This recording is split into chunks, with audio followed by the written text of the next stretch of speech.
New York తొలి ముస్లిం mayor Zohran Mamdani నివాసం వెలుపల జరిగిన అల్లర్లు తీవ్ర కలకలం రేపాయి. మేయర్ అధికారిక నివాసమైన గ్రేసీ మ్యాన్షన్ వెలుపల ఇద్దరు వ్యక్తులు ఐఈడీలను విసిరినట్టుగా పోలీసులు గుర్తించారు. ఈ ఘటనపై FBI ఉగ్రవాద కోణంలో దర్యాప్తు ప్రారంభించింది. అసలు దాడి చేసింది ఎవరు, పోలీసులు ఏమంటున్నారు? న్యూయార్క్ లో రైట్ వింగ్ గ్రూపులు నిర్వహించిన ఇస్లాం వ్యతిరేక నిరసన ప్రదర్శన, దానికి ప్రతిగా జరిగిన మరో వర్గం నిరసనల మధ్య ఘర్షణ చెలరేగింది.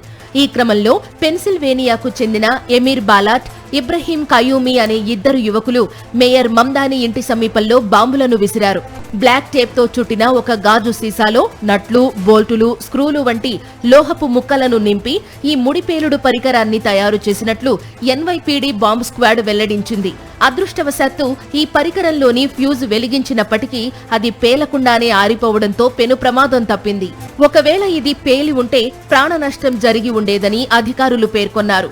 మేయర్ జోహ్రాన్ మమ్దానీ ఈ ఘటనను తీవ్రంగా ఖండించారు.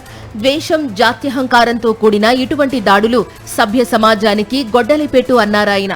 ప్రస్తుతం FBIకి చెందిన జాయింట్ టెర్రరిజం టాస్క్ ఫోర్స్ ఈ కేసును టేకప్ చేసింది. నిందితులు ఐసిస్ వంటి తీవ్రవాద భావజాలంతో ప్రభావితమయ్యారా అనే కోణంలో దర్యాప్తు జరుగుతోంది. ఇప్పటికే 6గురిని అదుపులోకి తీసుకున్న పోలీసులు పరిసరాల్లో తనిఖీలు చేపట్టగా మరో అనుమానాస్పద వాహనంలో కూడా ఒక పేలుడు పరికరం లభ్యమైంది.